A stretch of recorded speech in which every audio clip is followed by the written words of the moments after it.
Hello and welcome to all you Cancerians. Welcome for your monthly forecast for June 2015. And it's a very watery month again, and you are a water sign, so you'll do well. There is some continuation of what happened last month. I'm going to be talking about that. That includes the Mercury retrograde and two male planets coming together that can give a lot of energy. Which is Mars and the Sun.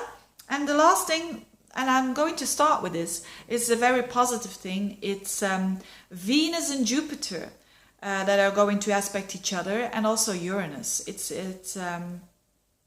And this is happening in a side of your horoscope that is that are money houses, you could say. So let's start with this, and value houses, work houses.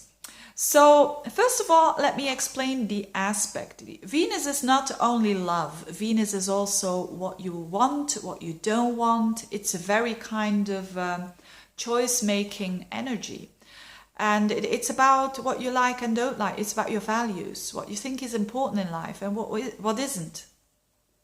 And it's going to conjunct Jupiter, which is the planet of expansion, planet of opportunity, of growth, positive optimism.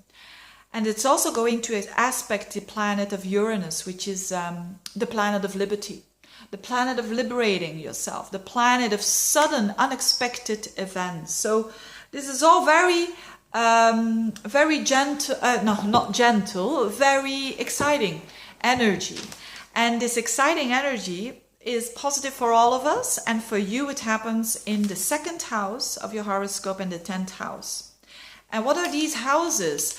These houses are, the second house is your value. It's how you value yourself. So you're going to value yourself better. Isn't that a wonderful thing? I mean, it's so easy to lose your self-esteem. You know, it can happen like this, but it's so hard work to build it up again. And with the Venus and the Jupiter there, you have the opportunity to build up that self-esteem more than ever.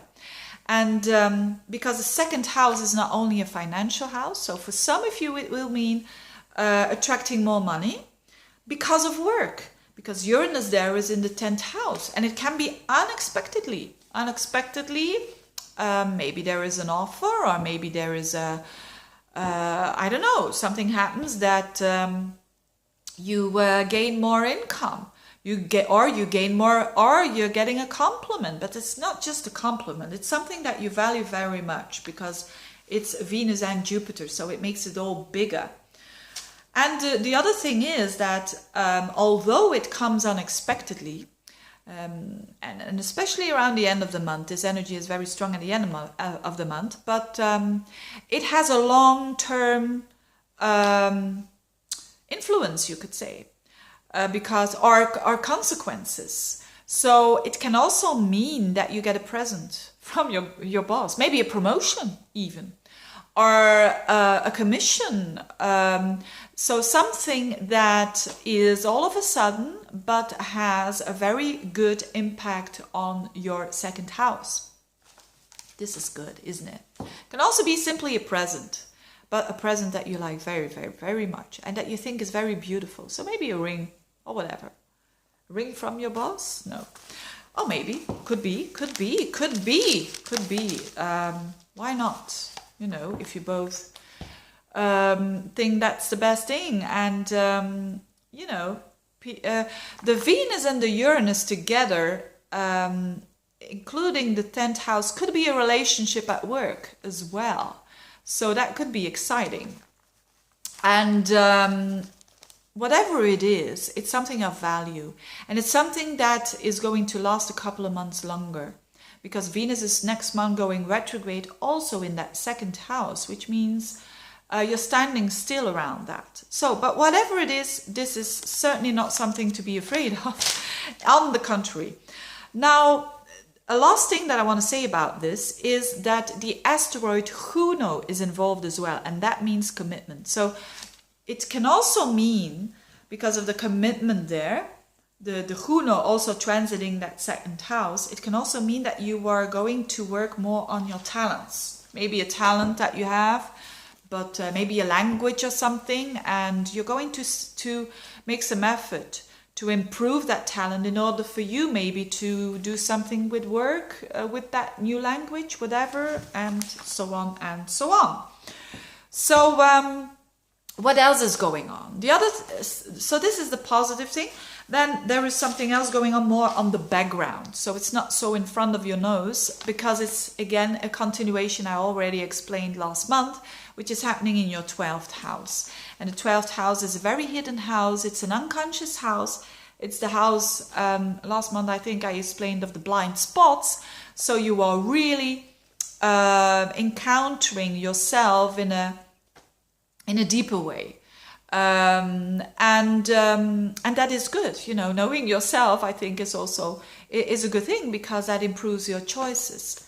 And the first 2 weeks of the month, Mars and the Sun are conjoining each other in that 12th house. This is very important, because every energy is neutral, you could say, and it can turn.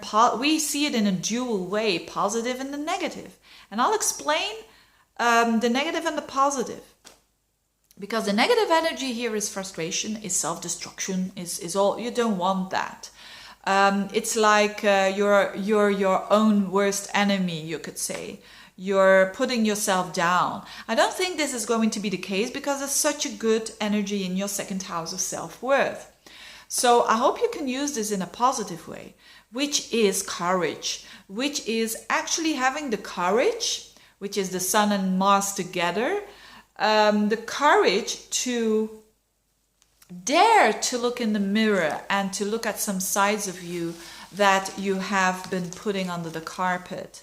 So it's quite private. It's something that people don't like to do, but you are going to do it, and it's going to make you, certainly at the end of the month, you're going to feel so much clearer in mind, because it's connected to the Mercury retrograde here. Mercury is going backwards and forwards in your 12th house.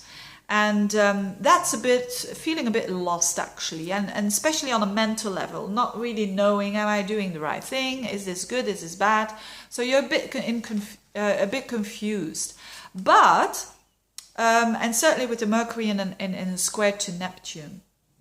But that confusion was there to give you a broader perspective, to give you all the details, to give you all the views, to give you more compassion, to give you more understanding.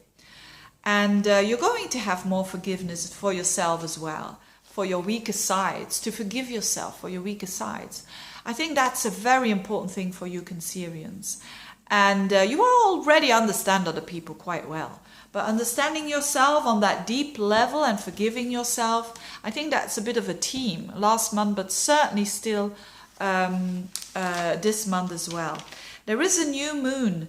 I'll start with the full moon. There's a full moon, and full moons and new moons are important for you, because you are ruled by the moon on the 2nd of the month, and that will be in your housework. So there can be some culmination coming up around that time, but that's just around that day. And then the new moon around the 15th, 16th of the month in Gemini, and that is that 12th house. So there is this cycle that is finishing, and a new one is starting around the 16th for you. And when it comes to that forgiveness that I just was talking about. Thank you very much for watching, lovely Cancerians. If you want to see more about that aspect that I talked about, the Mercury Neptune, I have made a video about that. If you are interested in astrology, you want to know something more about Mercury Neptune, check out the other video. Thank you for watching. Have a good time. Subscribe if you like, and see you next month.